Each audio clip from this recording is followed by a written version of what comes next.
Hey everyone, welcome back to Breaking Chains. I am your host, Nicole Richards, and today I have the absolute pleasure of introducing you to someone who is not just my guest, she is my business bestie, my accountability partner, and one of the most magnetic souls I've ever encountered. Let me tell you about Coco Péla. I met Coco in January during a webinar we were both a part of. There were over 100 people on that first webinar, but from the moment she smiled, her energy cut through the noise. It was magnetic. It was undeniable. It was like, okay, I need to know who this woman is. And God kept putting us together again and again until we became not just squad goals, but true business besties. And let me tell you, Coco is one of those rare people who will hold you accountable without judgment and help you set boundaries like the badass you are. But who is Coco Péla?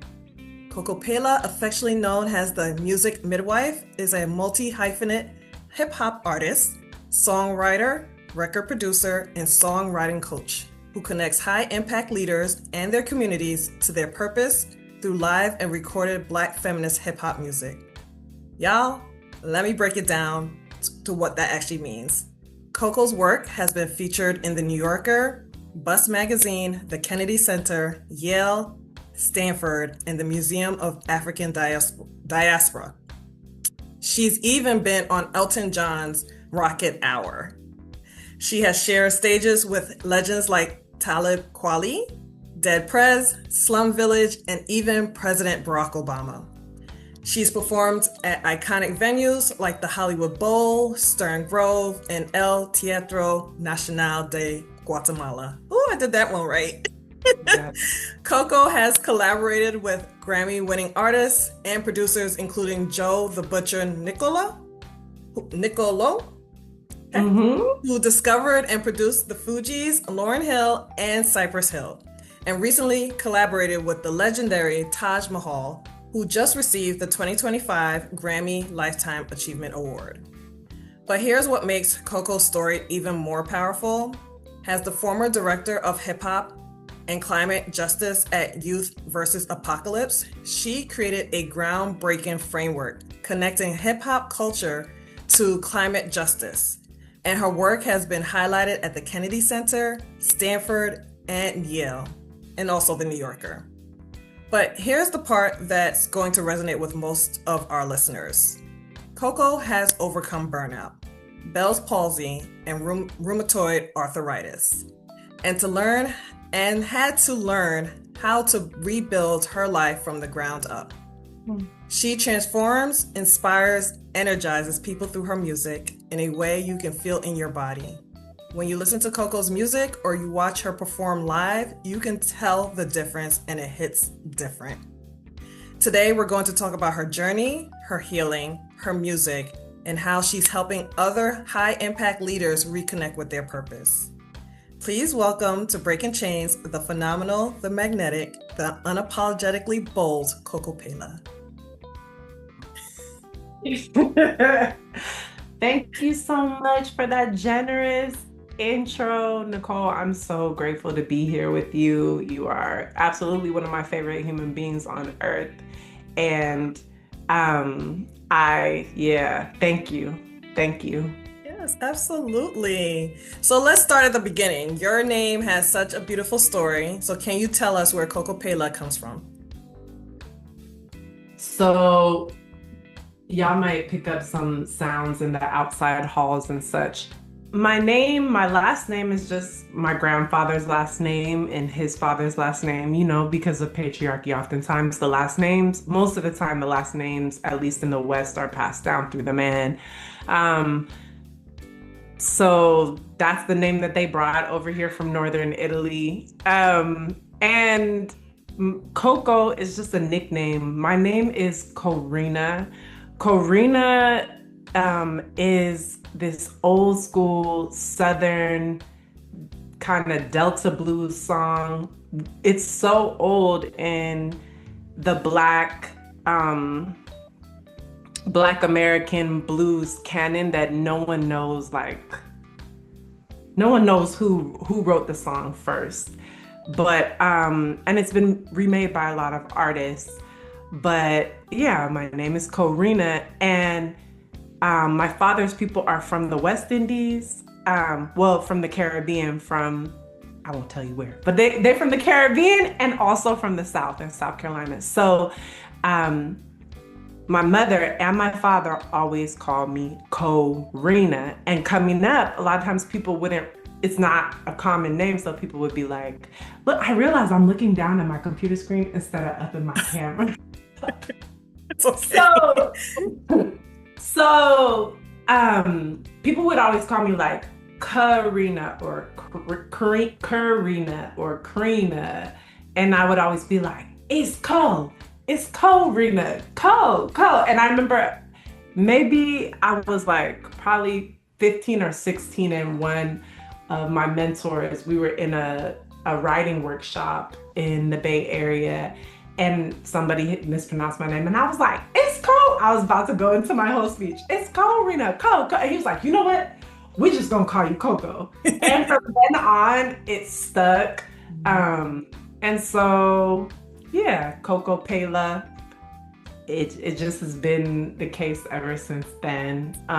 Wanting to keep elements of course, like my government name, and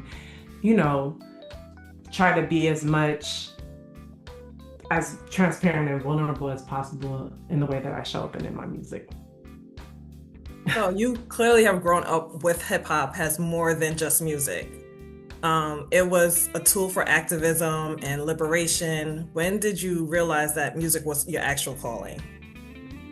When I was 4, it's like I had this vision when I was 4 years old, standing on the stage in front of like a sea of people. And I don't know about you, but as a Black girl, immediately what came up were like the limiting beliefs of why, like I was just kind of confused by the vision. Like, why is this coming to my head?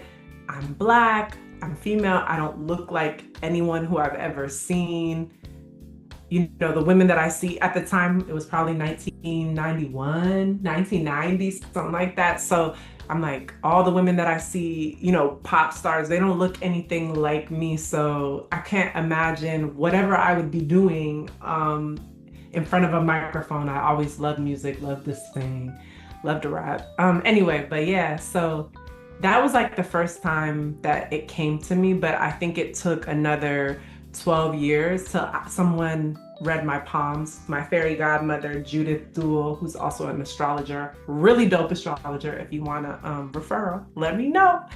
But she read my palms at 16, and she was like, the life that I'm seeing, and then she did my astrology chart, and she was like, the life that I'm seeing for you has to do with creativity out in the world on a large scale, music, and so I think at that point it was like always inside of me. I started writing when I was 11 and so on. Songwriting, I've always made up songs, but I'm gonna circle back to what I said in the beginning. As a young Black girl, we're often taught what we can't do and what not to do, and what to be scared of and what to be careful for and what to defend ourselves against, and how not to behave and how not to be perceived. So much of my journey, even now, up till now, has been about integrating my desires and my intuition and that deep knowing and that voice of God, and being like, can I trust this? Can I believe it? So when I was 16, that was one of those moments where it was like, wait, this dream and this sense and desire, and even like an intuition of like, this is part of my destiny, is being affirmed by someone who don't know me at the time from Adam, So it was like, okay, maybe this is a sign that like this thing that I thought was crazy, like this weird little bee that just kept buzzing around and I couldn't get it to go away. It's like, oh, maybe this is real. But it took a long time and I feel like it's still a process to integrate those things as reality. Can I believe it? And even to like bring it out of my subconscious mind into my conscious mind.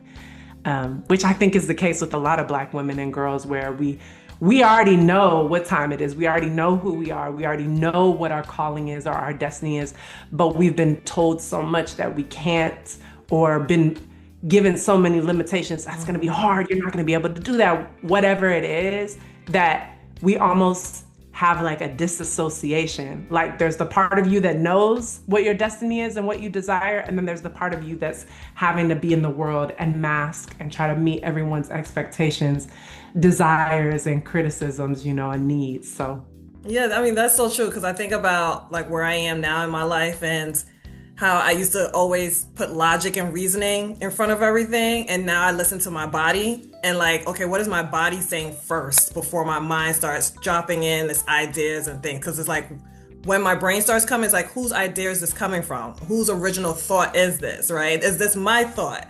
Or is it someone's, that has trained me all my life to think these things, right? So now I'm removing it because I'm like, why do I have this shame? Why is my body all tensing up and everything, right? And I think honestly, when your music is playing, it kind of reminds me, like I hear words and I'm like, why is this like triggering me in a certain way, right? And that's why your albums are called Trigger Warning, right? And so you said that your music and your presence transforms people, and I know that because I've been telling you that since day one, in a way that they can feel it in their body. What does that mean to you? I feel like that's the translation of my essence and like probably my deepest wisdom, right? Before I knew what the music industry was, what hip hop was, what rapping, or even fully understood what singing or what vocal technique or placement or all these things were, I was a young, dysregulated little Black girl trying to soothe myself. And then one of my first memories is I was in a car seat. It couldn't have been later than 92. So it was probably 91 or before. I was in a car seat. We were in Seattle. My mama was behind the wheel. My brother was in the, front passenger. And we're 5 years apart. So he's probably like 8. I don't remember what I was doing, but I remember him. He got hella worked up. He was like, Mom, make her stop. She's not even rhyming. And I was like, what's going on? That's a theme throughout my life. Like my grandmother used to tell me like, no singing at the dinner table. And I would be like, oh, I'm singing. I didn't even peep because music has always been in my mind. And I've always, been humming to something that was stuck in my head, or, making rhythms, or, like kind of repeating lyrics. And so I think that was my first, like the way that my brain and my intelligence operates, very much through sound and synthesizing sound, and connecting it to words that affirm life and peace and healing, and that affirm interrogation of ourselves and our relationship with everything else. So I feel like that makes me so happy when people tell me like my body feels calm, I feel hopeful, I feel filled with energy, I feel inspired. It's like, okay, good.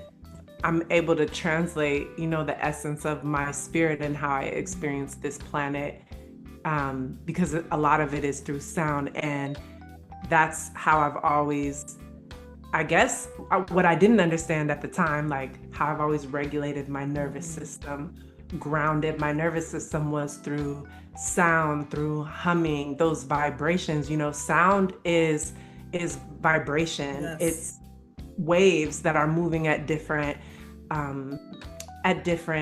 speeds. The frequency, the higher the sound, the faster, the lower, the slower, and larger those waves are, or rather the longer that sound, that vibration is taking to make that full 360 degree cycle.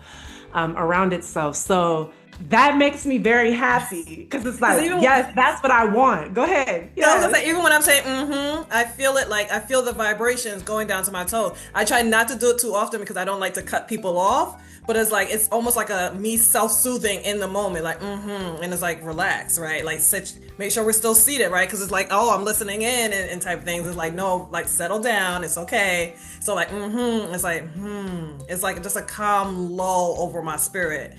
Yes. And it's not just me, like Yeah. I this is something that our ancestors discovered long ago. You know, like I know for a fact that I'm descended from different West African peoples, and when I look at the places in West Africa that my father's DNA is tied to and the different peoples, a lot of these people are griot peoples, people who, you know, made and played instruments and used the music and the words and the stories to pass down like life lessons or to inspire connection and community and collaboration and cooperation or to inspire revolution. So it's like, I am very blessed to have been tapped by my ancestors, and they're, you know, communicating a lot of that wisdom through me. So I don't want to act like you know, ding, I discovered that shit. It's like, no, it's ancestral wisdom, you know. Yes, I understand. So with our ancestors and how they have supported us, we understand that, you know, we've basically taken on this baton. That's how I've like, okay, I'm accepting this assignment. Before it was like you're fighting it, right? And your nervous system, that dysregulation is like, if you just listen to us, we will guide you through it. And it's like, no, I don't want to. So then we end up having all this levels of stress, right? And then what happens with stress? It brings on other medical health issues, right? I've talked about my infertility issues on my podcast and things that I've experienced. You mentioned, you know, that you were diagnosed with Bell's palsy and rheumatoid arthritis, and you had to rebuild your life from the ground up. So take us through that moment. What was happening in your life when your body said no more? One thing that I'll say fully transparently, and we were talking about this earlier, right? We live in a culture, you know, under capitalism, under collapsing, late stage collapsing capitalism, under classism, and all the different interlockings of the different, you know, systems of oppression.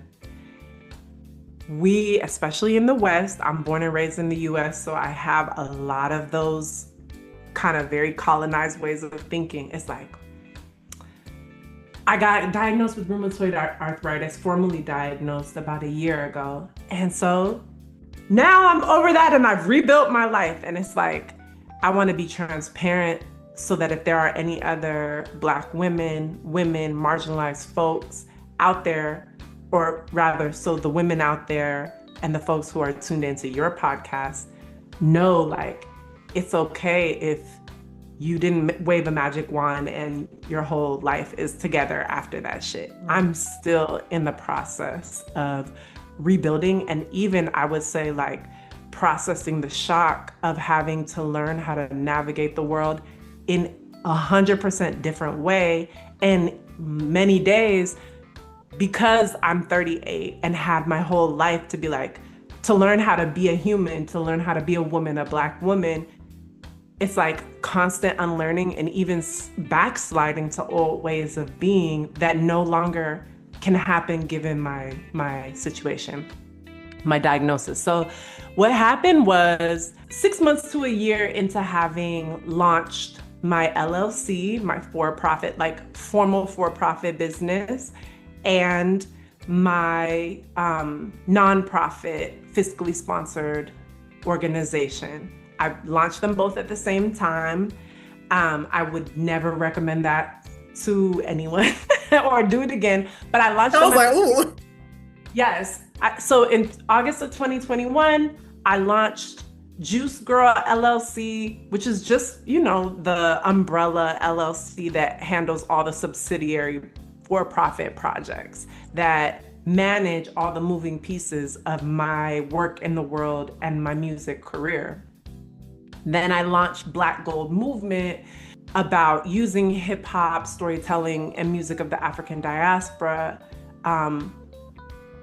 to reverse the flow of resources from the West back to Africa along the transatlantic slave trade routes, which that kind of is like, ooh, that sounds really intellectual and wordy. What the fuck does that really mean? What that meant for me is we can't wait for these white folks who are not showing up as allies for Black folks and African heritage folks, or these Western folks, or these corporations or whatever, to do the right thing and redistribute the wealth based on how it has been extracted and who it's been extracted from. We must, it's about community care and about, sourcing from the community. So it's like, if we think about how much wealth, how many resources we have amongst us as Western folks, I'm thinking for me, someone born in the US, born and raised in the US, I may feel like I'm under the gun, struggling under capitalism. I don't have enough. But what I have, whether it be connections to other musicians or money or connections to organizations, I could share that with my folks outside of the US along the slave trade routes. Why do I say the slave trade routes? Because every country and every place where Black African heritage people were brought and bought and sold against our will, there's poverty, there's disproportionate distribution of resources, et cetera, et cetera. So anyway, long story short, I was like, okay, I'm a hip hop artist, I'm a musician, songwriter, so on and so forth. But I'm also light skinned. I have a white parent. I grew up with proximity to whiteness, exposure to white middle class language and mannerisms, which allowed me to code switch and eventually learn how to be perceived as not threatening, all these different things that I started seeing about my own privilege as a Black, raised in the US woman, so on and so forth. And it's like,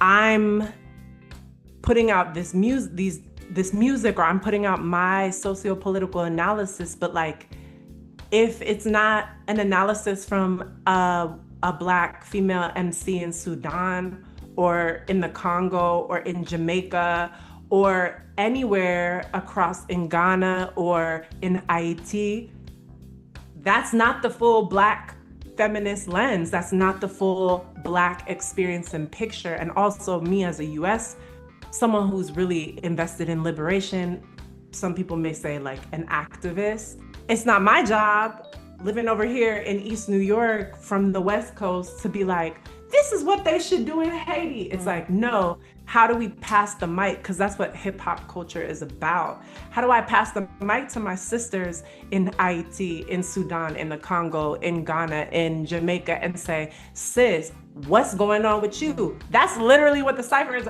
What's up with you? How are you feeling? What happened on your way here today? Are you eating? How are you living? What's going on with your mama, your grandmama, your family? Are you in school? Why not? Do you have shoes? Like, what's going on in your world? What's the most pressing issue? And so particularly coming out of that work of being the director of hip hop and climate justice, creating that position, creating that department, which later on became an initiative that still exists today within the organization Youth versus Apocalypse in Oakland. I was like, okay, I want an organization that's just focused on resourcing frontline hip hop, Black African heritage, female hip hop artists, storytellers, and musicians of the African diaspora. I know that was a very long-winded thing to say, but I think it's important to know that about me, that like, that's how my brain works. And that's part of the big vision, is not just being like, having this amazing high visibility career where I get to talk about my story, but being able to be in the cipher and pass the mic to all my sisters so that we can all sit down, talk about and understand our experiences and amplify and paint the picture of what the full global picture is looking like and what we understand to be the solutions to the most pressing issues impacting us. And because hip hop is such a powerful, brilliant, genius technology, right? Like that's why it's gone global. That's why it's a multi-billion dollar. I wouldn't say that being a billion-dollar industry makes you genius, but I think that that's part of why. And so the issue of sexism and male domination and women and girls being erased from the history and also not having equal access to the resources, the mic, anything is like, we need to turn up the volume on women, and not just in the US, but globally. So like that is the big picture that I'm holding in my spirit and my mind. And damn, I'm like, that's not what she asked me about. But okay. Well, no, let me tell you. I got you. Hold up. I'm gonna land the plane. So this is what I was holding in my brain in 2021, coming out of not so much getting to focus on my solo career, but really doing a lot of work with young people, with, other hip teaching artists and activists, and being like, okay, I want to step out and do my music full time, but I also want to make sure that I'm creating some type of structure, living, breathing organization that can eventually, like, if I make $1 million, like when Beyonce brings me on tour, or when Beyonce brings me on to write on that next album, I want to make sure I take that check and I'm like, boom, 10% of this, $4 million check is going straight to Black Gold Movement. And then we can just give out micro grants to Black women and girls all around the world. Are we there yet? Hell no. We are not there yet. And trying to balance it, I think, was part of the lesson. So I launched these two things. The first year, my for-profit, my business made $49,000. Black Gold Movement got about $11,000 in grants. I got some business loans, 2 business loans, one for I think $6,000, one for $5,000, personal business loans, people in my personal network who were like, I believe in what you're doing, I want to invest. And so that year I generated about $75,000 between for-profit 49, nonprofit 11,000, and was, making sure that that money went back in the pockets of contractors, grassroots folks, other artists like me. And so in 2022, I dropped part 1 of the Confessions of a Black Feminist Rapper trilogy called Elevate. So that album, and I dropped an EP, a hip hop and climate justice EP called Whose World, the New Normal, that featured myself and artists from here in New York and artists from the Bay Area giving their take on the climate crisis and how it distinctly impacts them from their perspective. Trying to model for people like, yo, we could use hip hop to address this. I know I'm not the only one, but definitely on the cutting edge. So I dropped those maybe like 5 months apart. I don't know. One dropped in September, one dropped in maybe May. And it's no surprise to me that by September of 2022, when I was on the West Coast doing a very mini tour, a couple gigs in Oakland, a gig in LA, I started noticing like something ain't right. I remember my knees were like, there was this weird sensation that kept happening in my knees, like almost like a buckling. So I was like, what is happening?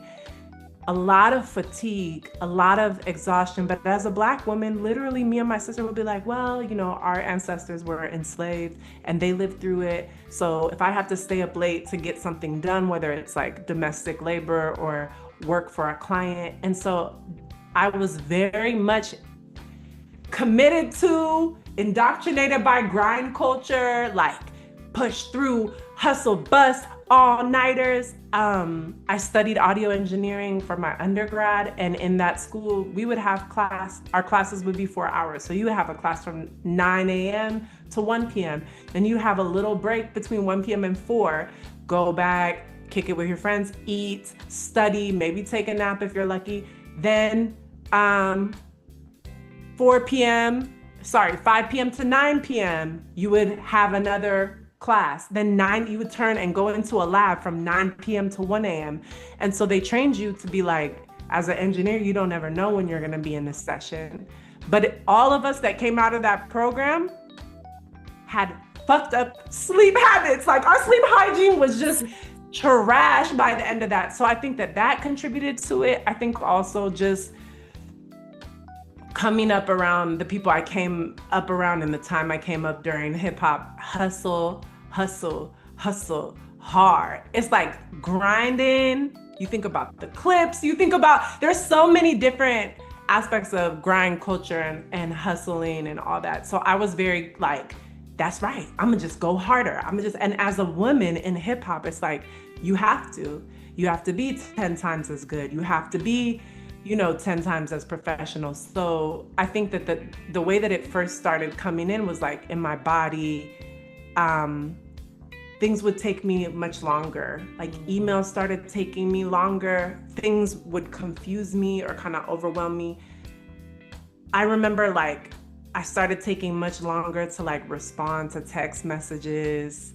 But I thought it was just like, dang, you're lazy or you're overwhelmed, you're disorganized. I was being hard on myself, or just like, all right, of course you're tired. You just pulled an all-nighter. Come on, just get up, get in the shower, get into your morning routine. My morning used to start sometimes between like 3 and 5 a.m. depending on how anxious I was and if my body could like stay asleep. And I would just, and people were telling me like, how the fuck are you busting out this much? Like you dropped an album, you dropped an EP. I shot I directed and curated 2 hip hop and climate justice ciphers, one here in New York, on the Lower East Side, another in Oakland, in East Oakland at the East Side Arts Alliance with several, each of them had at least 5 MCs, primarily women of the African diaspora. And they were like, how are you doing all this? And to be in year 1 of your business and even come out of the red and be in the black in the way I was with 2 projects was crazy. But it's like I was not in right relationship with myself. And I think that could, that hypervigilance translated into grinding, translated into hustling, translated into, sleep deprivation, translated into my body eventually just completely shutting down. And so in the beginning of 2023, I started like, what I now understand in 2022 is that I was having rheumatoid arthritis flare-ups, but I didn't know it. I was just like, wow, this joint just is like really red and it's really painful. And I would be like, damn, did I smack the wall in my sleep? Like it feels like I got hit by a car or something. And I would notice like the joint itself would be super swollen. And I would just be like popping the joint back into place. Like, this is crazy. It hurts. I would get sick a lot, which was related to being immunocompromised. And I would not really understand why, or like we would all get the same cold, but my cold would last longer. And then the thing that really threw it was with the Bell's palsy was that my tongue went numb and my balance started going, like I would get up and like would kind of like couldn't, and I was like, something is really off. I'm feeling so tired. I told my cousin who's the DJ out here, I'm like, I don't know if I could go out no more. I don't know what's going on. I'm 36, but like, I don't know, or maybe 35 at the time. But I was like, I don't think I can go out because like I'll go out and I don't even drink anymore. And I'm feeling hungover, like it's taking me a week to recover from going out. So there were just like a lot of signs, but at the time I didn't have health insurance. I didn't know how New York Metro Plus health insurance works. So I was just like, well, I don't know, like who am I gonna see? And when my tongue went numb and my lips started going numb and there was like this like twitching happening in the side of my face and the dizziness and balance stuff started happening, I called into like an urgent care. Maybe it was like, it must have been affordable because I was like, I can't go. You know, my cousin's like, go to the doctor. I'm like, I can't go. I don't have insurance. And the nurses were like, you need to go to the emergency room. And I was like, what if they put a bill on me? I can't pay it. And they were like, go to the emergency room. So I ended up going to in and out of the emergency room, back and forth to the urgent care over the course of like, I don't know, maybe a month or two. And finally, my godmother did some divination. Okay. And she was like, we were like, what hospital should we go to? And in the divination, it was revealed that I should go to NYU Langone. And I finally got the care that I needed. Wow. They brought down the neurologist. They got me the CT scans. They did all the blood work. And so they sent me to the neurologist. And the neurologist was like, this is a mild case of Bell's palsy. We figured out the blood work, what was happening.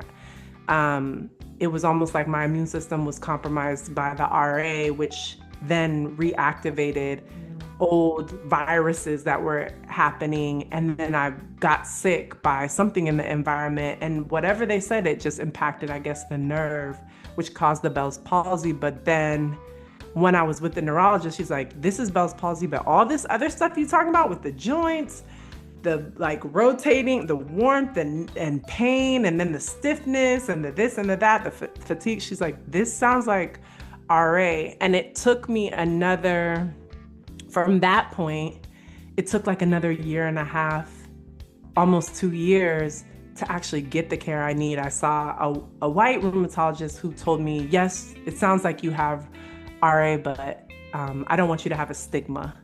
And I was like, what? And so there was a lot of like medical racism happening, and she wouldn't give me the diagnosis. If you know anything about rheumatoid arthritis, some people have cured it, or not cured it, but like helped it go into remission or managed it naturally. But in a lot of cases, when it gets intense, you have to medicate it. There's a certain way that your immune system needs support. And so she withheld the formal diagnosis. Well, without the formal diagnosis, I wouldn't have access to medicine. So just even going through the psychological aspects of like, oh shit, like maybe I made this up, maybe it's not that big of a deal. And then finally, in June of 2024, I got up, my knee had been hurting me. It was swollen. I didn't think it was RA. I was just like, that's weird. Maybe I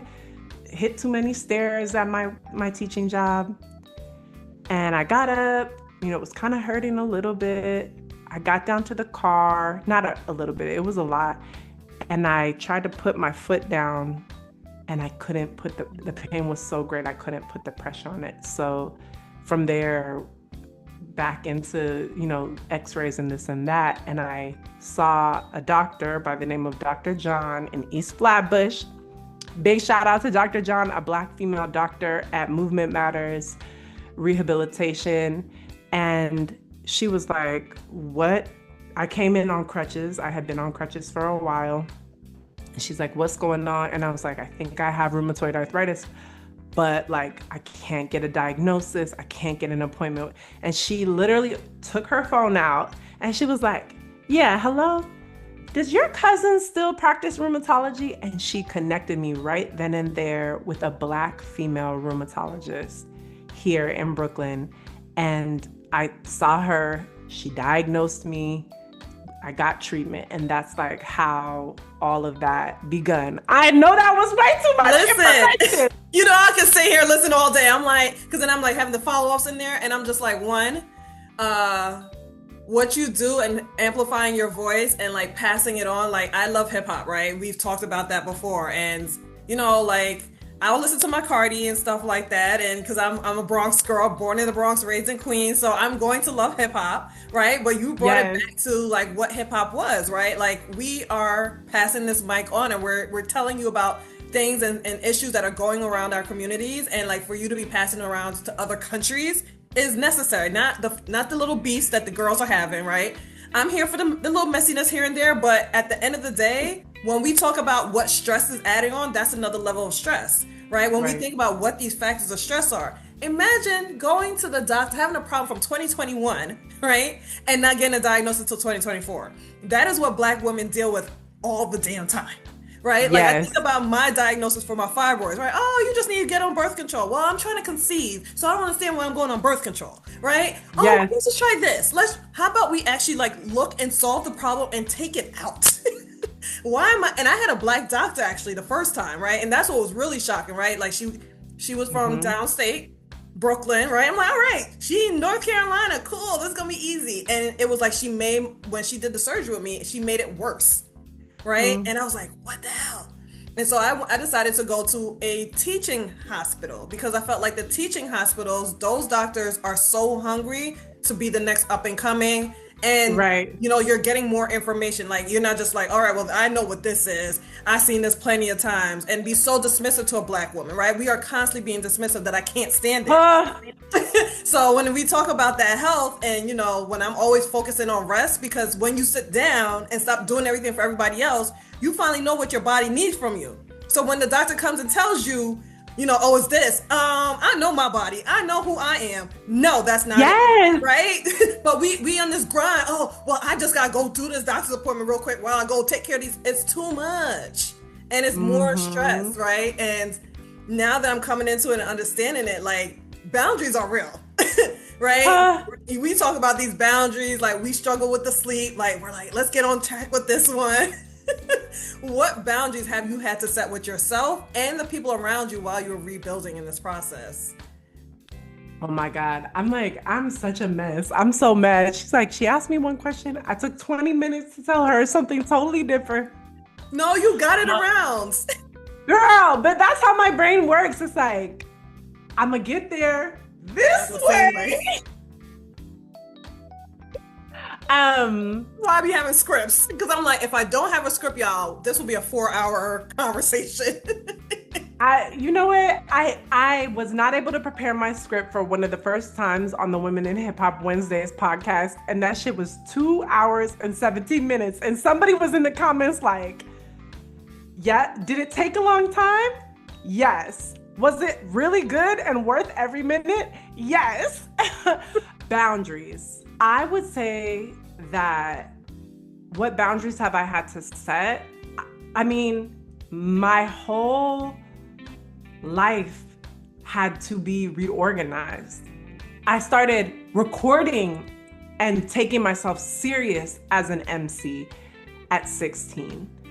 A lot of my friends and mentors, play brothers and who were also mentors, who I started running with out in Oakland and Berkeley, the Bay Area, were older than me, like maybe 4 years older or 2 years older or 7 years older.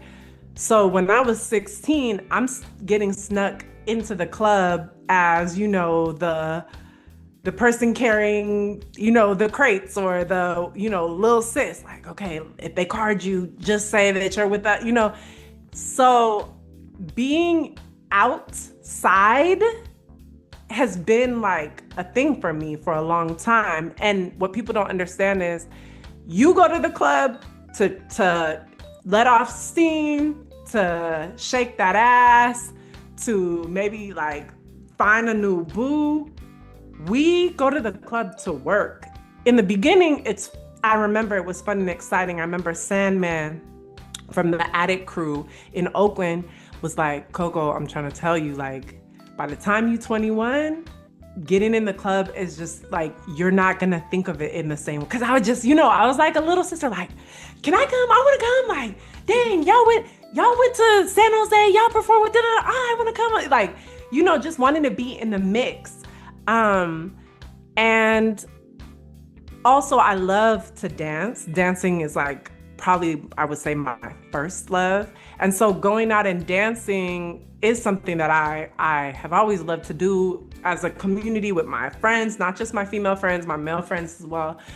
So in hip hop, so much of the business happens at night, at events. in clubs. Like, for me, it was always really important too, because it's like, think of it like this.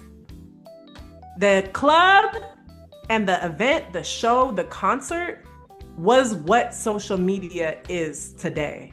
Like, if I didn't understand capitalism, I didn't understand marketing, I didn't understand money, I didn't understand business, like none of that shit.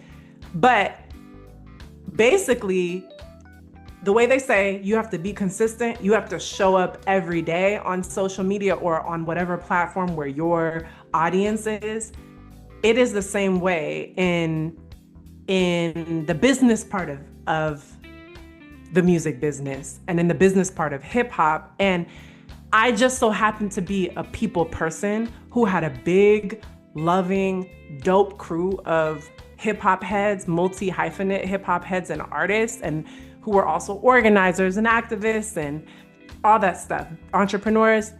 So I just so happened to be consistently there at the events, doing shit. And in the beginning, as a young woman, when you're a girl, you get taught to sacrifice, to self-sacrifice. You get taught to support.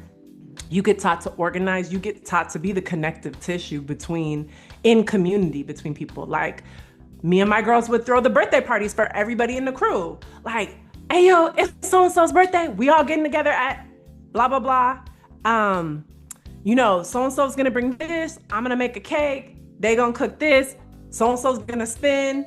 And what people don't understand about hip hop culture is if you take that part out of it, like the connective tissue, it is more just business and capitalism. The feminine, I wouldn't necessarily call it feminine, but the historically female labor, emotional labor, domestic labor, relationship thinking labor, organizing labor, that is what makes shit run. And I'm not saying that men never do that work. I think in some ways, hip hop culture, a lot of men do end up doing the organizing, promoting, connecting, relationship work. But if you can't do that, that's why a lot of people run into problems. I ran into problems myself when those issues have come up for me. And this is really answering your question, even though it might not be. Initially, I know people watching are like, what the fuck is she talking about? So, but if they are like us, they're going to understand this whole conversation. That's true. No, you're right. You got right. the breakdown. You can't just be sitting here just answering the question. You got to give the backstory first. It's true. Well, it's the backstory, but also, you know what I think? It's the way that my brain thinks. I do feel like I think in 360 degrees. I think in like landscape. So I'm like, okay, look, I know you just asked me, do I like to swing on the swing? But I need to tell you, okay, first, it was red dirt and it was a tree. Now, the tree was a sycamore tree. Now, what you have to understand about sycamore trees, blah, blah, blah, they attract this kind of insect. So, like, I just feel like I'm trying to paint the entire picture of the landscape. But what I'm saying is, like, boundaries, I had to change the entire way that I was relating to myself as a resource, as an unending, what do I call it? Like a fountain of unending resource, blessings, support, and goodness. Even in empty. Yes. And the thing is that what nobody told me was, bitch, it's gonna dry up. You aren't an unending fountain. And when it dries up, everyone else in the society, including other Black women and girls, are not conditioned to pour back into you. Like, if it wasn't for Black women and girls, like, we got us. We are the ones who have our backs, right? Because we're the ones that understand the unique experience and the unique exploitation that we go through in relationships, in the workplace, in career, creative, grocery store, domestic labor, all the things, child care, childbirth, everything. The institution of marriage, like, we understand it like nobody else, but even we carry internalized racism and internalized sexism that makes us relate to each other that same way. Like, oh God, girl, like today, right? let's keep it super real. Okay. Today I came to the interview late. Some hard shit is going on in my life right now. I rolled up late and I was like, oh my God, girl, I'm so sorry. Da, da, da, da. And I started being like, this is going on. And I had to stop myself like, wait, okay. Nicole is a Black woman who is right now gearing up to do her work. She's doing her work right now. She's prepared for this interview. Y'all can have tea time later as friends, and y'all can both exchange stories about what's going on with you personally, challenges, positive things, all that. But like in this moment, don't relate to her as, oh God, girl, let me just dump on you all of the stresses that's going on with me. But if Nicole didn't listen, who would? It's not gonna be the white guy standing in the grocery store. He don't give a fuck. It's not gonna be the white lady. It's not gonna, do you know what I'm saying? It's not gonna be these other people because they're actually trained to orient towards us as resource. You know what I'm saying? To orient towards us as comfort, reassurance, therapist, support, babysitter, nanny, house cleaner, whatever. You know what I'm saying? So, so the boundaries that I had to set were like, okay, queen, you need to reorganize how you're living. You can't go out anymore like that. If you go out, you need to take a fucking nap and not have hella shit scheduled at the top of the morning. If you go out, you might need to leave at a certain time. For me, being present in the nightlife, that's how you build relationships. Like since I got to New York, it's been crazy because I'm like, I don't know nobody. I don't know a lot of people, and a lot of people don't know me because I'm not out to build those relationships so that they would get a sense of me, so that I could pull up to their birthday party or to the event or offer my skills. And I think that's something that I'm actually truly still trying to navigate. Like, okay, how do I take my career to the next level? Because the way that I built it before was not calculating. I wasn't like, oh, you know, if I show up and invest this much into this friendship or this relationship, or I help them with that, they're gonna get to know me and trust me and invite me to spit on a track. But that's kind of how my career started. I was mostly not really preoccupied with trying to put myself on. I remember the Attic crew had this joke for a long time, like, when's the album coming, Coco? And this was a joke in my teens. I didn't drop my first album until I was like 24 or something. So it was like, Coco, the album. But when you gonna drop that album? When you gonna, right? Because I was so terrified of being visible and just didn't feel worthy of my dream and didn't feel good enough. I didn't feel like I was a good enough singer. I didn't feel like I was a good enough writer, good enough MC. And so my career really started through making music, not really believing in myself, but more so just through like really loving people and building relationships with people and showing up for people.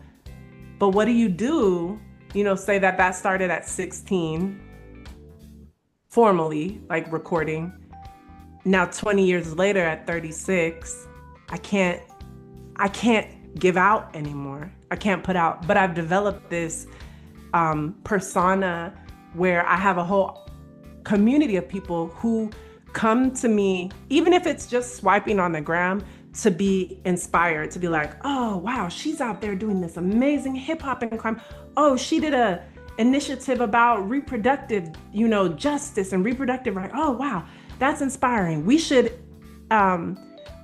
engage with her, support her, connect her to gigs, invest in her financially because she's doing this for others, right? So many Black women get caught as just in the role, whatever sector they're in, as Captain Save-A-Ho, caping, mother hen, all of it, mother hen, everything. You know what I'm saying? Auntie, and yes,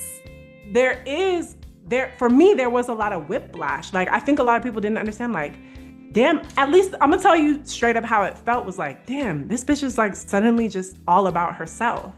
Now she wants to just promote her own shit. Now she, like, what happened to being an activist? I'm still a fucking activist. I've been committed to liberation from jump. I've always put it in my lyrics. But I think for me, one of a dope feminist leader that I really respect was like, true liberation is not going to happen for all of us if we as women are always putting ourselves on the margins and like making issues central, but not including ourselves in those issues. So it's like, hip hop and climate justice, how ironic is that? I'm like, I'm gonna start an organization for Black women globally, but I'm not sleeping. And I sure as hell am not getting paid enough money to have health insurance. You know, I'm not putting away money in a savings account. I don't have the money. I couldn't afford to have a child right now if I wanted to have a child. I'm not making the time and space. Where would I find time to build a relationship with a partner to raise children with when I'm working and pulling all-nighters regularly? Or when I'm constantly kind of in that hyper-vigilant mode of like, oh my God, there's a fire in the society. What do I need to do? Oh, I need to write a song about reproductive justice. I need to write a song about the climate. Oh, I'll do an EP about it. Okay, I'll find grants so that I can pay some of the artists. It's like, meanwhile, I have music that's been sitting for hella long. Like the music on Confessions of a Black Feminist Rapper, Part 3, Elevate, that came out in 2022. People are like, this is dope. I'm like, it better be dope. Do you know how long that fucking song has sat and been reproduced and remade? And I poured over it and obsessed about it because I didn't feel like it was good enough. And that's where we have to take responsibility, right? Around boundaries, it's like, well, who agreed to this oppressive contract? Initially, when we're young, we don't agree to it, but eventually we do, right? Eventually we do agree to it. And so what is the process of saying, my music career hasn't popped off, not because of everybody else. Yes, there are issues that have slowed me down, been heartbreaking. I've taken hella L's, all those things because of systemic oppression and the way that that can play out on an interpersonal level. But ultimately, I had to come face to face with myself and say, if you really want to answer your calling, you have to stop playing this role that's comfortable for you and comfortable for everyone around you. Yep, you might have to step out and say, I want to focus and go all in on my music career. And you know what? Maybe one person will be there and clap for you. Maybe nobody will. Maybe people won't get it, right? But you have to be willing to go because you're going to be the one when you take that last breath that's reflecting on the choices you made. And if you say, well, I showed up in a way that people understood for me as a Black woman and people felt comfortable with, and people could be like, okay, I know she's a good person because she's always giving to other people. She's always showing up for other people. She's always showing up for this cause and that cause. So I know she's hella down and I approve of her and I like her and I think she's nice, or whatever that training as a female of like, I want to be liked, I want to be accepted, I want people to think I'm good. If I made all of my choices for the rest of my life, what I saw when I got sick was I'm going to die much sooner than is necessary. Or I'm going to live a very limited physical life because I'm out here literally reenacting the oppression that's happened to Black women and women in my family for generations and generations by not censoring what God told me I was put here to do, but always being a little bit off center and adjacent to it. Like, well, I'm still using my music to support, to create a new framework for hip hop and climate justice. I'm still using my music to I can produce, so let me produce this project, let me produce this cipher, let me use my engineering skills to record this song. Or even let me make a project to address the issues that people are stressed out about and get them thinking and feeling hopeful. But meanwhile, the project that's about my life stays in the shadows on the back burner, because who really gives a fuck about a Black girl and a Black woman's journey? And there are people who do, but do you know what I'm saying? People would see that as like, even in these times, right? People are like, oh my God, we're so over like individualism, right? But is it individualism if me standing up and telling my story is so fucking taboo as a woman? Because we definitely give standing ovations. If you think of Nas, Illmatic, or It Was Written, these are iconic classic hip hop albums. And it's him talking about his life, what he's seen around him in the Queensbridge projects. And it's still to this day, like both of those projects are incredible, but Illmatic is like so inspiring, you know? And it's like, I think that we need to develop more nuance and more of a complex understanding of individualism versus collectivism, because I can't think about John Coltrane, Alice Coltrane, Nina Simone, Billie Holiday, like Angie Stone, D'Angelo, a lot of these artists, Erykah Badu, these songs are about life experience, relationships, money, moving through the world, not always directly with socio-political analysis, but when the personal is political, as Gloria Steinem says. So it's like, even if, like when D'Angelo dropped Lady, he wasn't like,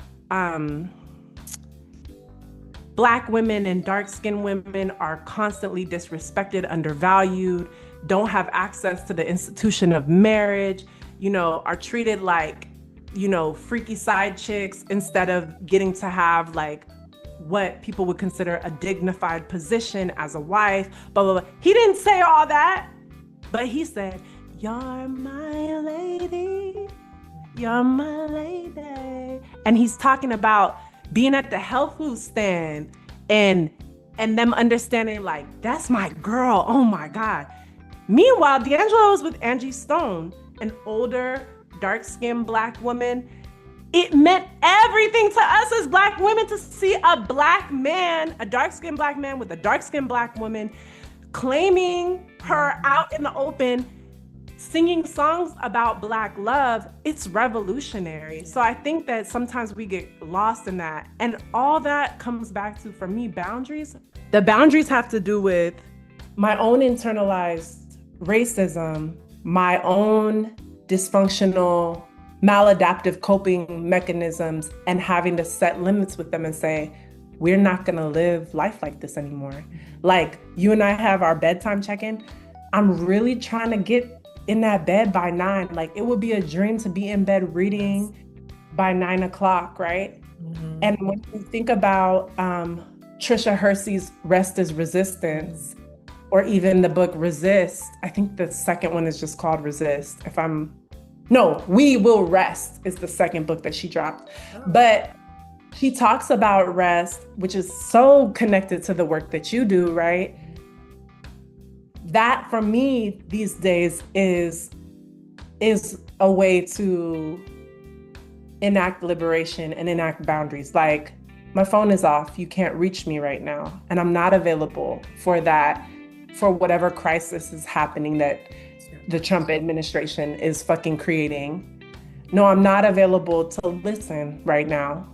I have an autoimmune disease. And so if I'm constantly hypervigilant and activated in my nervous system and dysregulated, that puts me at a risk to have a flare-up. That those things impact my lifespan, my ability to be here and experience the calling and the journey and the offering that I'm supposed to be here engaged in on my path that God and the ancestors wrote for me, have called me down here to do, in good health, in a fully, cognizant mind state with my people as a fucking stand-up human being, which by the way is a whole, I'm still talking in the mic, it's not even plugged in, which by the way is like a whole, that's a journey too, right? Like how do you show up and be a good person? So I feel like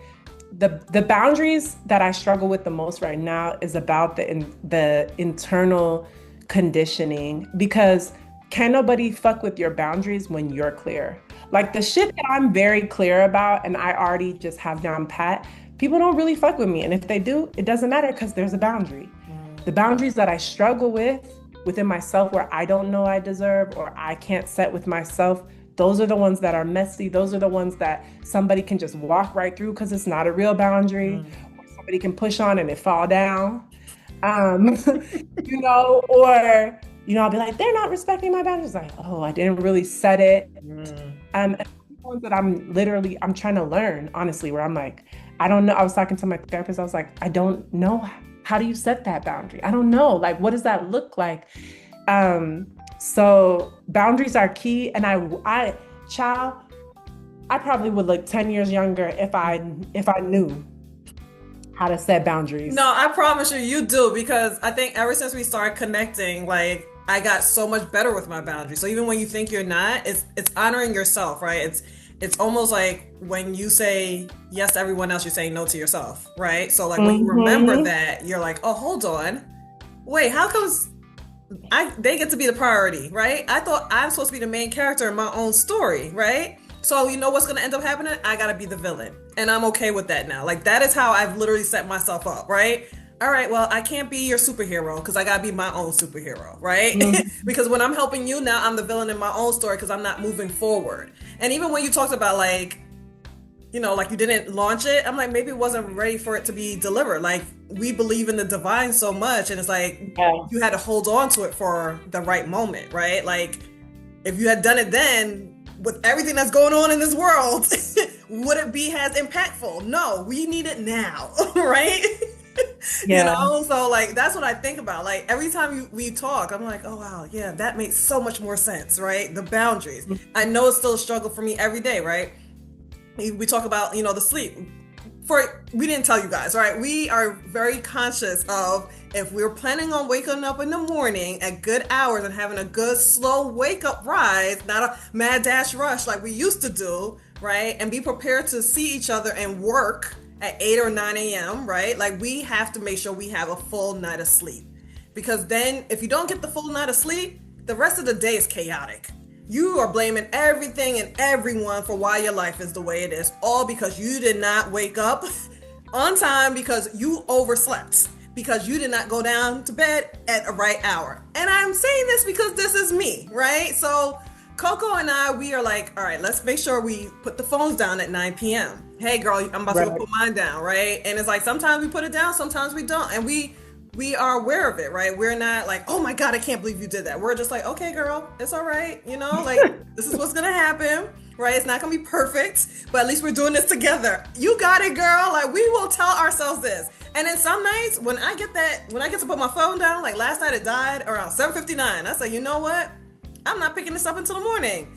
That was the best feeling. Like not having it attached to me, not checking social media, like just being present with my family was like, oh, right? Even if I didn't get 8 hours of sleep, right? I still woke up rested because I wasn't like, oh, I gotta make sure someone needs me or whatever. Like I took that time for myself and said, you know what? I'm gonna read a book, or I'm gonna journal, or I'm gonna sit here and watch TV and all the things. And it's just like, this is nice. I'm not showing up for everyone all the time, because that's how I burn myself out every season of my life prior to like a year or two, right? Like I find really like, no, I'm not doing that for you. No thanks. No, I don't want to. Sometimes I just don't want to, right? Nope. And that's it. And I should be okay with that. And you should be okay with that, because when you tell me no, I don't get mad. Like, it's all right, girl. You didn't want to go. Right. I kind of figured. Like how some black girls, hey, let's all meet up. And like a week later, it's like, oh, we getting closer to the date. Hey, we still going? I was just waiting to see what you was going to say. No one wanted to go. It sounded good last week when we all had the energy, but we know it took us another month to like calm ourselves down, really rest and get back into it. That's all I'm going to say. It's a work in progress. One thing I will say though is like something that's really shifted for me, and only because I have currently an autoimmune disease situation, is whereas before I'd be like, oh, I got 2 hours of sleep, I still got to get up. Now it's got to be a pretty rare situation for me to push like that. So what I'm working on right now, because my godmother always says, your morning routine starts the night before. Your morning routine really starts with your evening routine. And that's where that 9 p.m. Screen time, the screen curfew came from.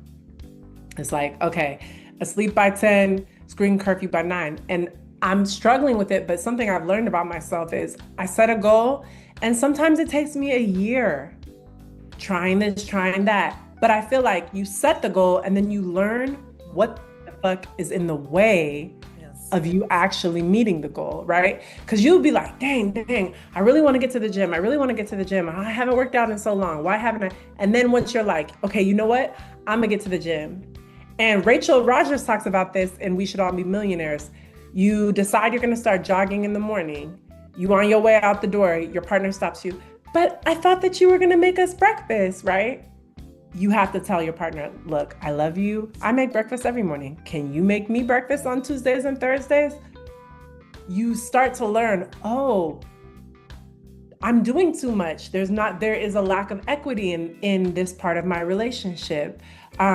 So, I need to set boundaries around the breakfast. Like, hey, how about I make breakfast 3 times a week? You make breakfast 3 times a week. And on Sundays, we go and get brunch, or whatever it is.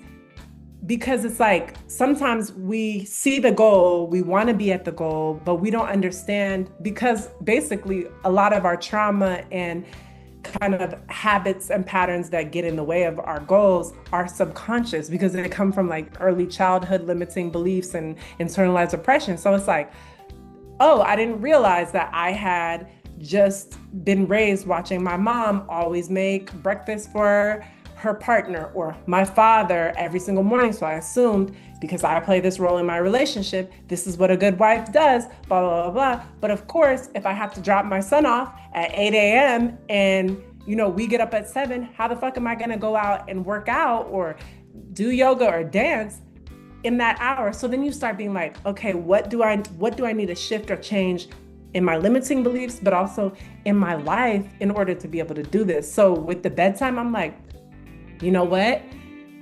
It used to be regular that I would go to sleep between 12 and 5 a.m. or not at all. So now when I have that, like, I was up watching the Angie Martinez and Saweetie on the IRL podcast. And I'm like, oh, why am I up this late? I think it was like inching towards 1 a.m. It's like, something is going on that there's a boundary I need to set in another part of my life that's bothering me. And so I'm having my revenge.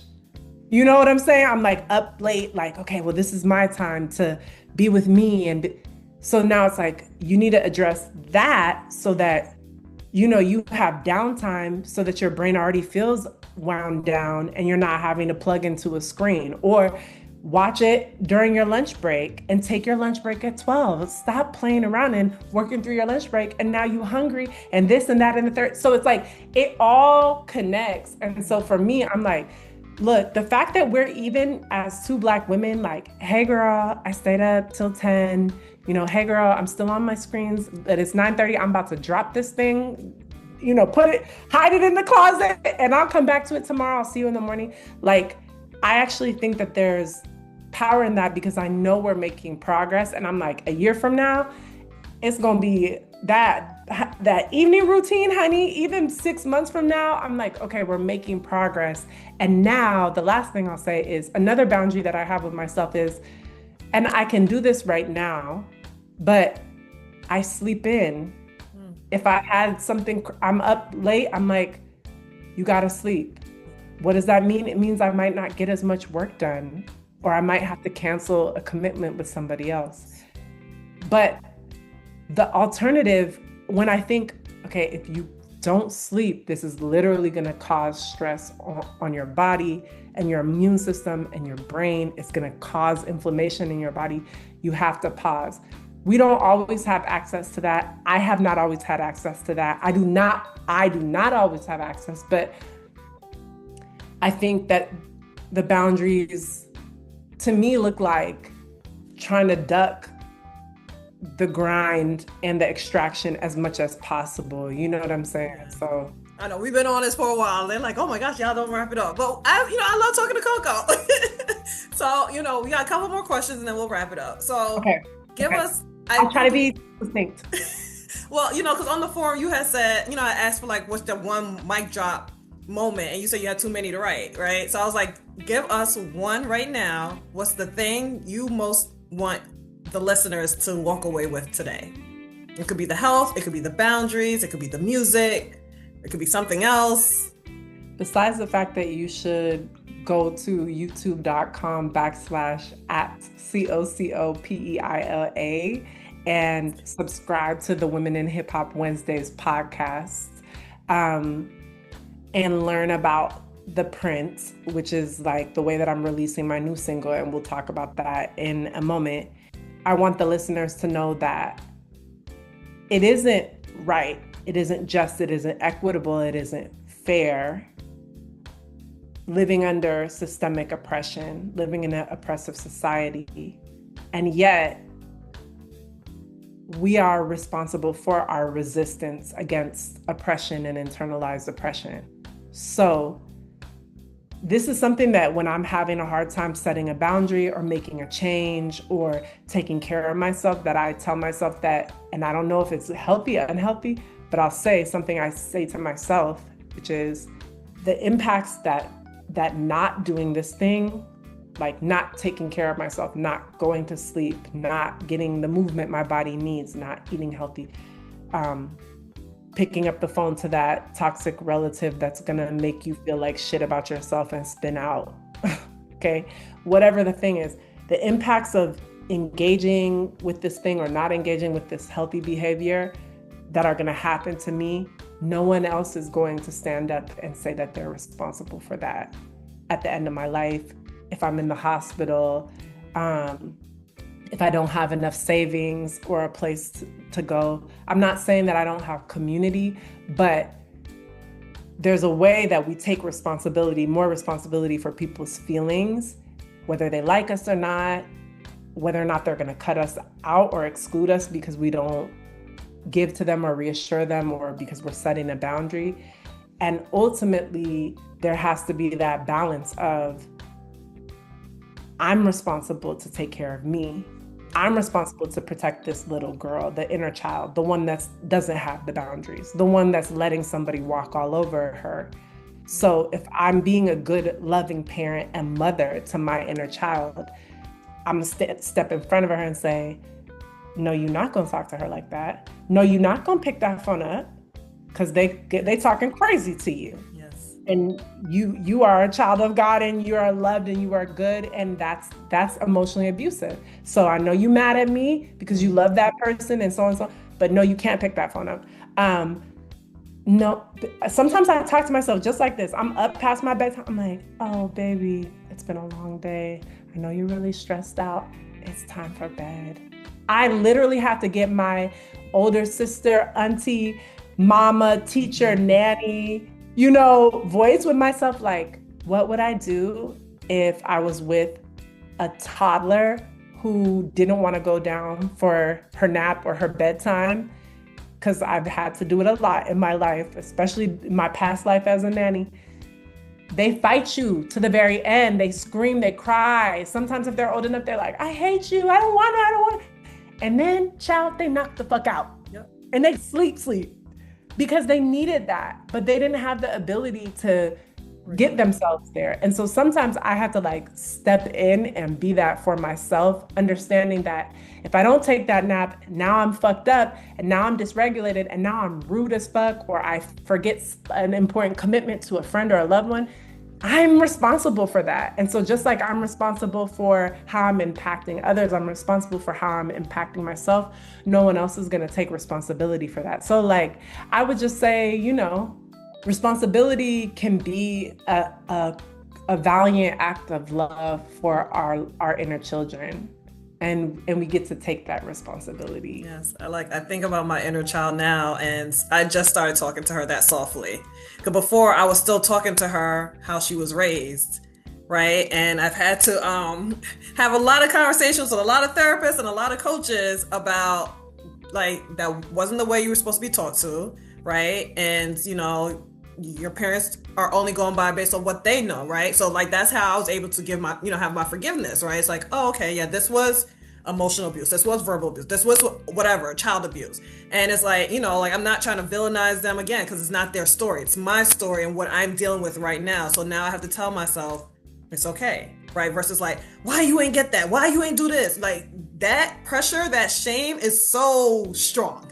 So when we talk about those feelings and worrying about everyone else's feelings, because then we're thinking about ourselves and like how we feel about that feeling when it comes up for us, right? Like, so if someone's mad, you think about how when you get mad, how you start reacting, and you don't want that person to be there. So you automatically want to, that's when my people pleasing comes out, right? Like I want to take care of you, make sure you're not there. I'm trying to calm you down. Meanwhile, my inner child is screaming. She is pissed off. And then let something else trigger me, right? Because I didn't bring up whatever was bothering me and those boundaries that I like let you just step over, answering that phone call, for example. Now I'm spiraling, right? Now I'm lashing out. Now I'm cussing out everybody, right? Because I allowed you to have control over my feelings when it's my responsibility. So that was one of the things that my therapist had said. She said, like, I understand what you've gone through, but we need to take care of you, right? Let's focus on you. Let's put the eyes on you. She's like, we don't have to put any blame or anything. What happened in your past is your past, but anything going forward, like, that's your legacy. Your son is it. So we can blame you for if you're not getting it right. And I said, you know what? That's what we're not going to do is blame me. Right. That's where I was like, I've done too much work on myself for that to be the reason. And then, even if it is though, I'm okay with it because I understand that his story is his story and he has to go through. I cannot protect him from everything, right? So, but just showing him how to regulate his feelings and his emotions is such a big deal because no one showed me that. I did not learn that until I was in my 40s, right? Like, I'm sitting here I'll pop off, I'll say whatever I gotta say, and it's just like, Nicole, we don't gotta do this all the time. This is exhausting. You gotta go lay down, you gotta go over-explain, you gotta go in this cycle, washing it over and over again. It's like, it's not necessary. So, yeah, I hope the listeners took something away from that. And I want to ask you one final question before we close this out. What would you say to the woman listening right now who's burned out, who's lost connection to her purpose, who doesn't know how to rebuild? What would you say to her? Get quiet. Get still.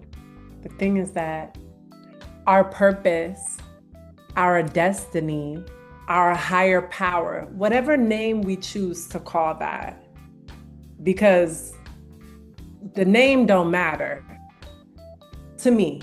The name doesn't matter. Whatever we choose, if we choose to call it God, if we choose to, whatever we choose, will never, ever, ever abandon us.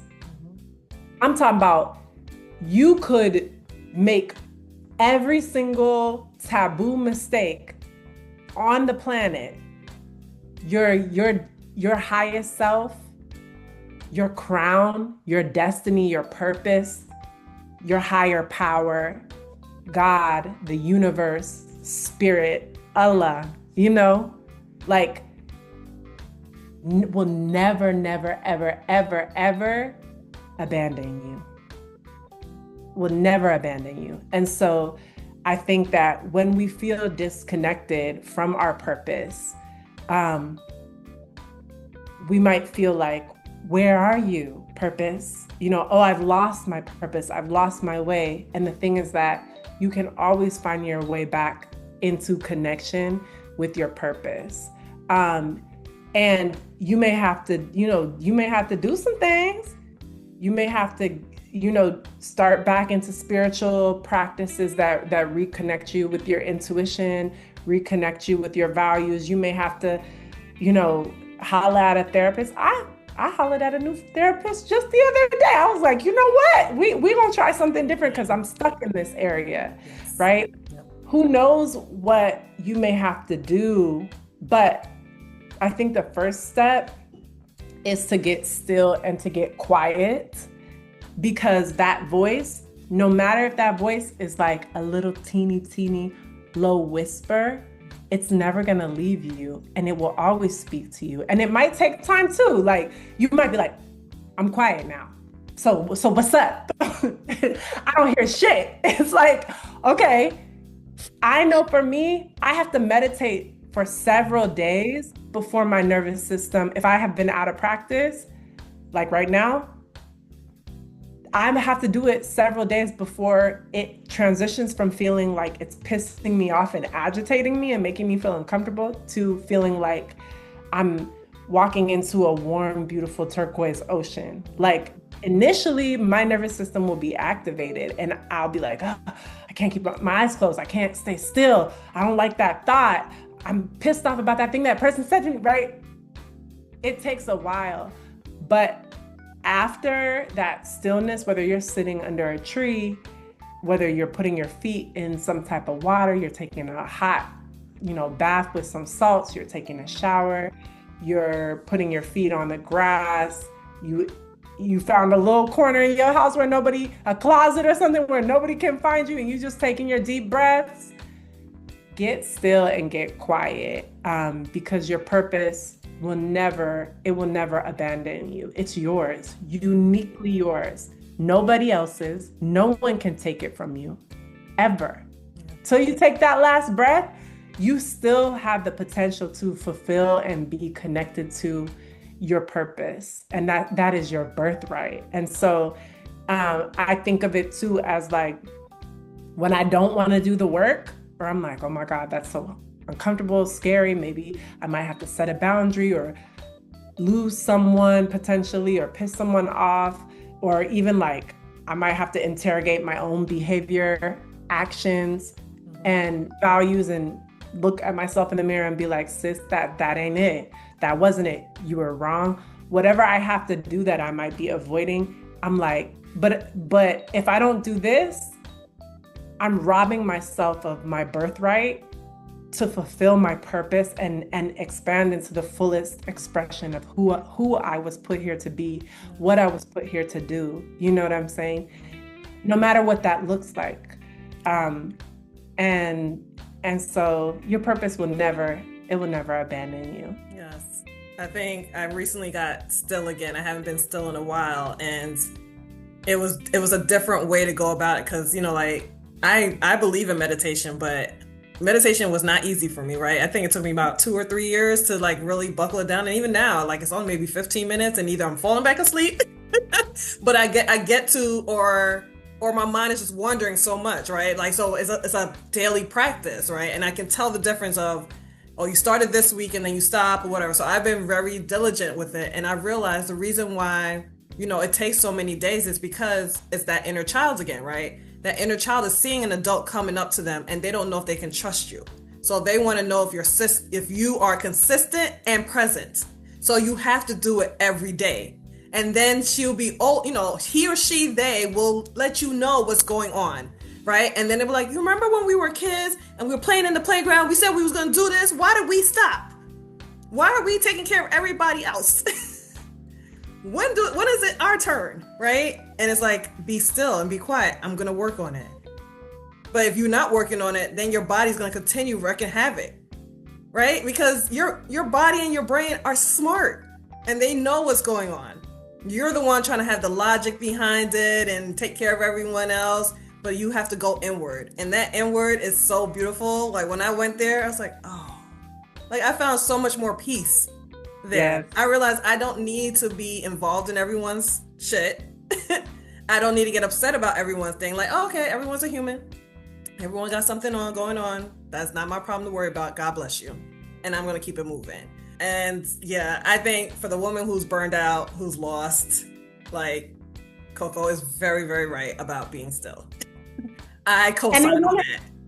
Can I just say one thing? Mm-hmm. Sometimes getting quiet and still, you may have to do some movement in order to get to the stillness. Like for example, if my nervous system is really activated, I'm dysregulated, maybe I've got a lot of adrenaline pumping through my body, right? Sometimes laying down doesn't actually feel safe and calming.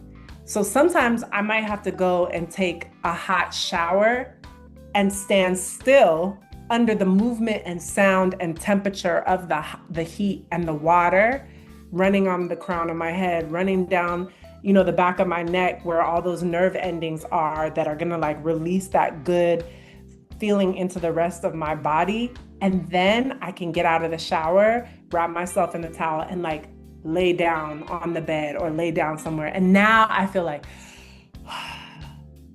so it's not about us being put in a corner on a chair like we used to get sent to timeout, or like, you know what I'm saying, told not to move or sit still when somebody was like braiding our hair and hitting us with the comb, or whatever those like versions that we reinforce upon ourselves. It's not like that. It's like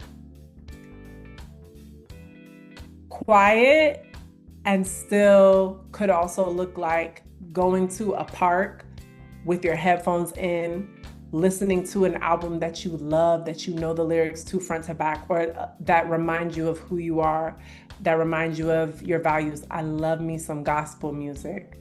One of my favorite things to do is to get in the shower, hot shower, gospel music. And I'm like, okay, wait a minute. Okay, it's gonna be okay. Okay, wait, I'm a child of God. Okay, wait a minute. Okay, wait a minute. I just need the faith of a mustard seed. Okay, hold up. Okay. And then next thing you know, I'm singing, trying to hit runs I don't even know how to hit. And I'm like, wait a minute, the sun is back. Like there is hope. So it's okay. It doesn't have to look like sitting in a yogi position, not flinching. We have to figure out for ourselves, what does that stillness mean? Because again, you might have to do it at levels to get you to that point where, okay, now I finally feel safe enough to meditate, right?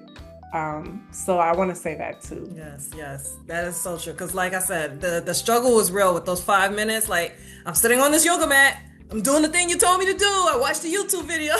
It was comical, but like when you said the shower, I'm like, yeah, that is what I do. Like I usually look at the water as like a portal that's opening for me to have a conversations with my ancestors. Like, all right, hey, I'm here to receive. What's going on? What is it that's going on that we are attacking, right? And it's like, and then I'll just go quiet and I'll allow that water just kind of run down on me, and then I'm hearing it, right? And it's like, oh, okay, that's what you wanted from me?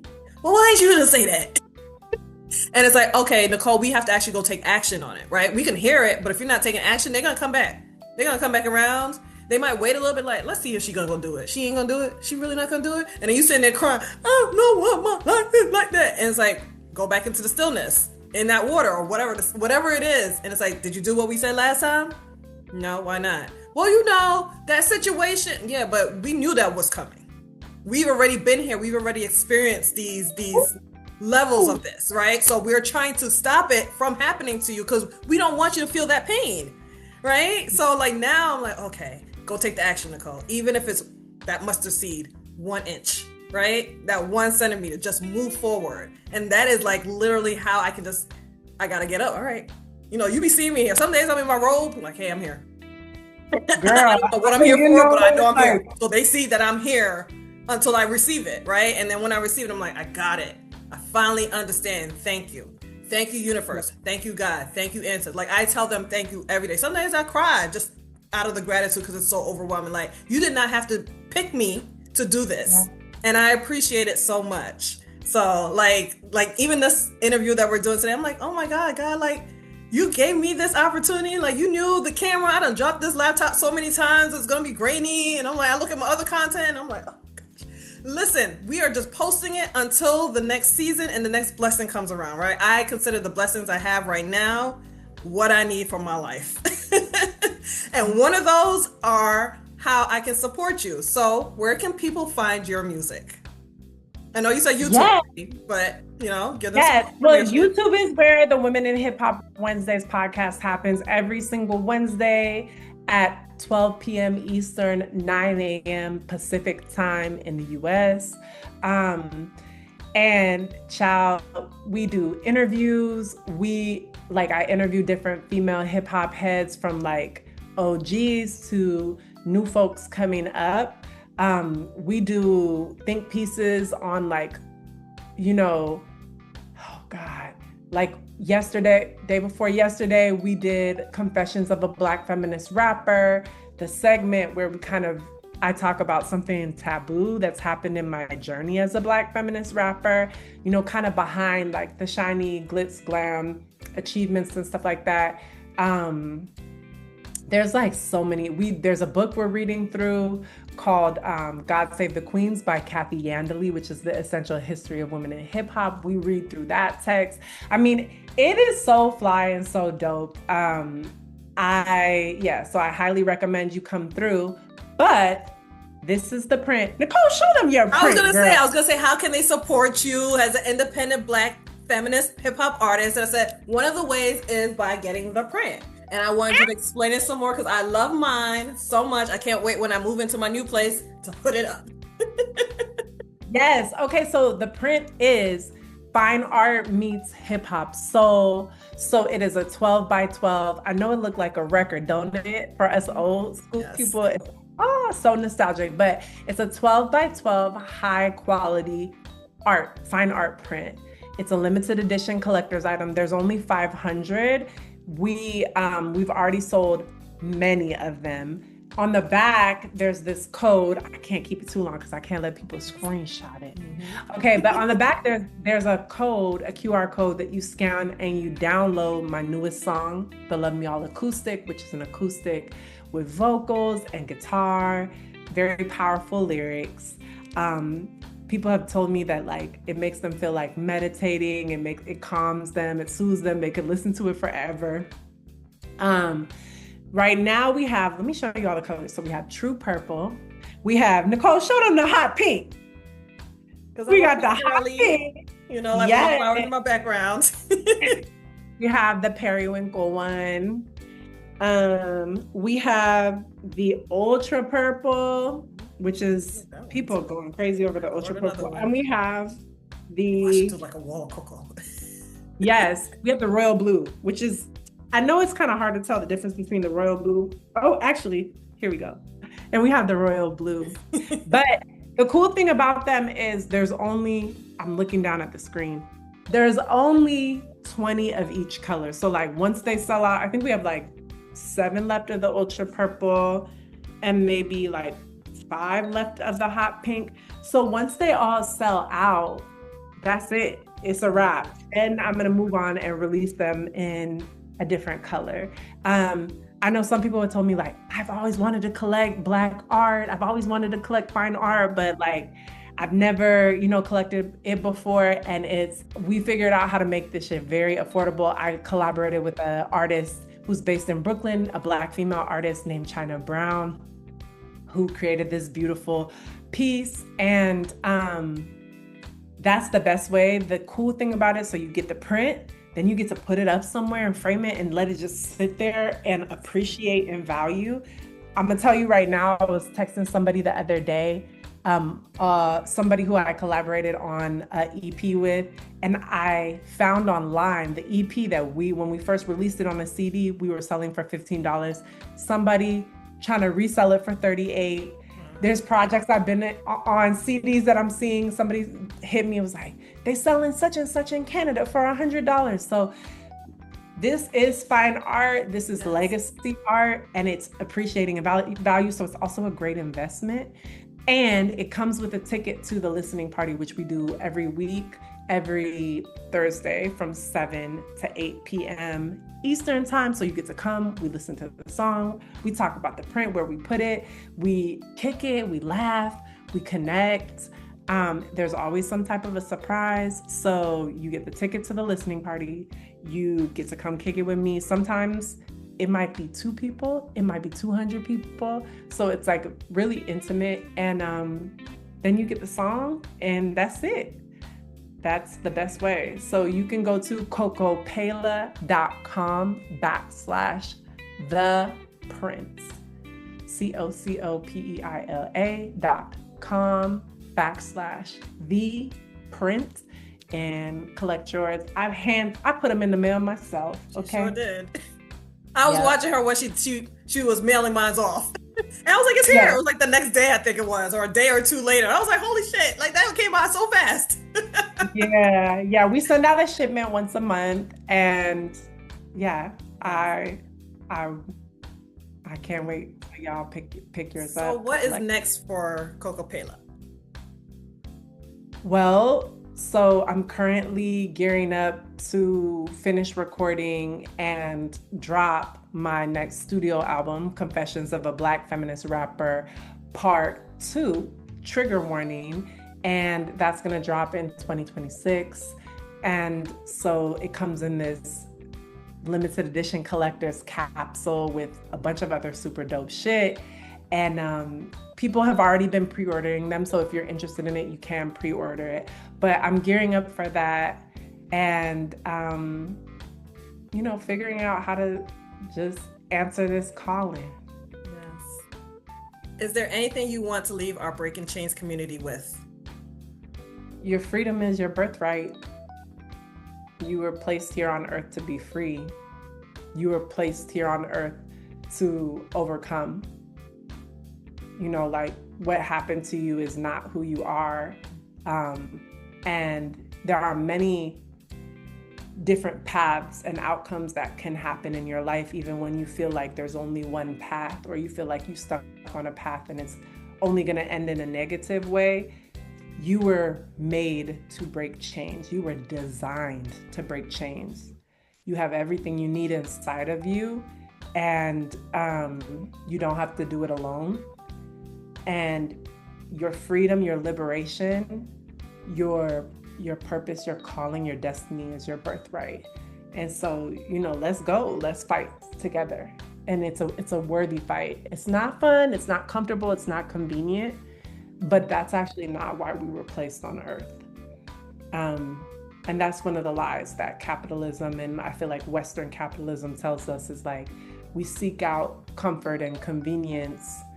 And it's not to say that you have to have a hard life and struggle and seek out struggle, but it's more to say like there are some things that are worth fighting for, and you and your purpose, your destiny, your freedom, your liberation is absolutely one of those things that's worth fighting for.